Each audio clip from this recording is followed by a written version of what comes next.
بسم اللہ الرحمن الرحیم۔ صبح و شام کے اذکار، بیش بہا اجر و ثواب۔ اللہ اکبر، الحمد للہ، سبحان اللہ، لا الہ الا اللہ۔ ترجمہ: اللہ سب سے بڑا ہے، سب تعریف اللہ ہی کے لیے ہے۔ اللہ پاک ہے، اللہ کے سوا کوئی معبود نہیں۔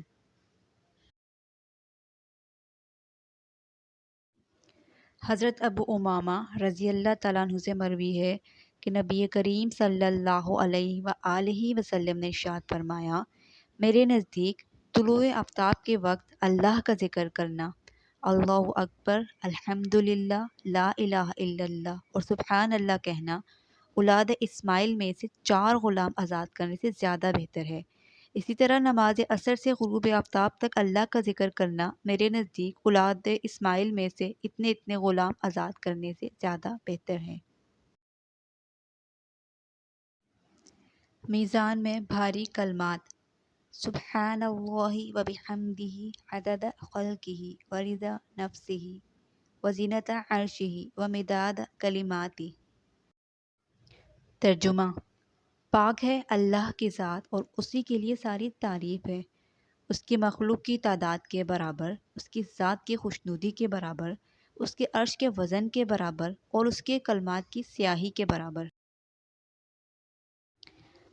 فائدہ: ام المؤمنین حضرت جویریہ فرماتی ہیں کہ ایک دفعہ نبی کریم صلی اللہ علیہ وآلہ وسلم ان کے پاس صبح سویرے نماز کے لیے تشریف لے گئے اور وہ مصلی پر بیٹھی ہوئی تھی۔ پھر سورج کے نکلنے اور روشن ہو جانے کے بعد تشریف لائے تو دیکھا میں ابھی تک مصلی پر بیٹھی ہوئی ہوں۔ آپ صلی اللہ علیہ وآلہ وسلم نے فرمایا، تم ابھی تک بیٹھی ہوئی ہو؟ میں نے کہا، جی ہاں۔ آپ صلی اللہ علیہ وآلہ وسلم نے فرمایا، میں نے تمہارے پاس سے جانے کے بعد 4 کلمات 3 مرتبہ کہے، اگر ان کو تمہارے آج کے تمام اذکار کے مقابلے میں وزن کیا جائے تو وہ کلمات بھاری ہو جائیں گے۔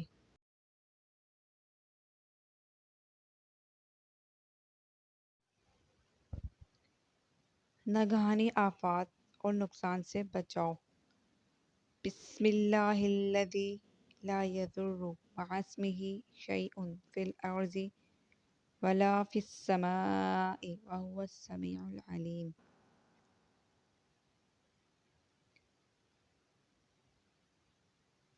ترجمہ: اللہ کے نام سے ابتدا کرتا ہوں جس کے نام کے ساتھ کوئی چیز زمین و آسمان میں نقصان نہیں پہنچا سکتی، اور وہ سننے والا ہے اور جاننے والا ہے۔ فائدہ: ان کلمات کے پڑھنے والے کے بارے میں حدیث میں یہ فضیلت بیان کی گئی ہے کہ اسے اس دن یا اس رات کوئی نقصان نہیں پہنچے گا۔ ایک روایت میں ہے، شام تک اسے کوئی ناگہانی آفت کا سامنا نہیں ہوگا۔ حدیث کے راوی حضرت ابان بن عثمان رضی اللہ تعالیٰ عنہ کے جسم کے ایک حصے میں فالج گرا ہوا تھا۔ انہوں نے جب حدیث کو بیان کیا تو سننے والوں میں سے کسی شخص نے ان کو سوالیہ نگاہوں سے دیکھا، جس سے اس کا مقصود یہ تھا کہ جب آپ اس دعا کو پڑھتے رہے ہیں تو پھر آپ کے جسم میں فالج کیسے گرا؟ حضرت ابان رضی اللہ تعالیٰ عنہ نے فرمایا کہ حدیث میں کوئی شک نہیں ہے، حدیث یقیناً اسی طرح ہے جس طرح میں نے بیان کی ہے، البتہ تقدیر کے مطابق جس دن مجھ پر اس فالج کا حملہ ہوا اس دن میں اس دعا کو پڑھنا بھول گیا تھا۔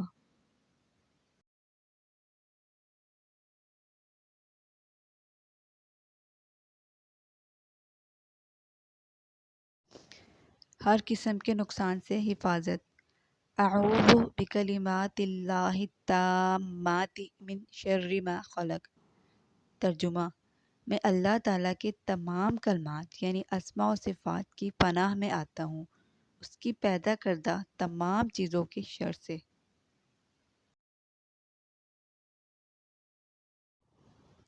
فائدہ: ان کلمات کے پڑھنے والوں کو کوئی موذی چیز نہیں کاٹے گی۔ نبی کریم صلی اللہ علیہ وآلہ وسلم کے پاس ایک شخص کو لایا گیا جسے بچھو نے کاٹ لیا تھا۔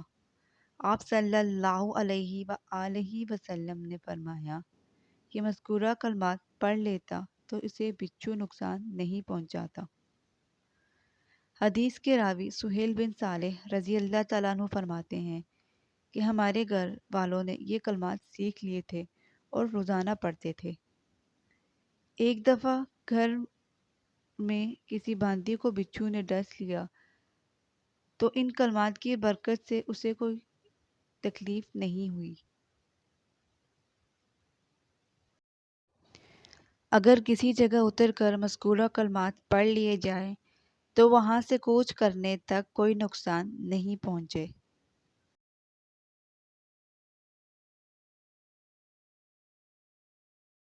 نفس اور شیطان کی شر سے پناہ۔ اللہم فاطر السماوات والارض عالم الغیب والشہادۃ رب کل شیء وملیکہ اشہد ان لا الہ الا انت اعوذ بک من شر نفسی وشر الشیطان وشرکہ۔ ترجمہ: اے اللہ، اے آسمانوں اور زمین کو پیدا کرنے والے، غیب و حاضر کی تمام باتوں کو جاننے والے، ہر چیز کے پروردگار اور مالک، میں گواہی دیتا ہوں کہ تیرے سوا کوئی معبود نہیں۔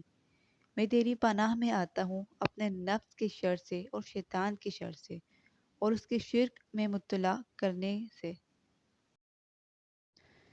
فائدہ: یہ وہ مبارک دعا کے کلمات ہیں جو نبی کریم صلی اللہ علیہ وآلہ وسلم نے صبح اور شام بستر پر جاتے ہوئے پڑھنے کی تلقین کی ہے۔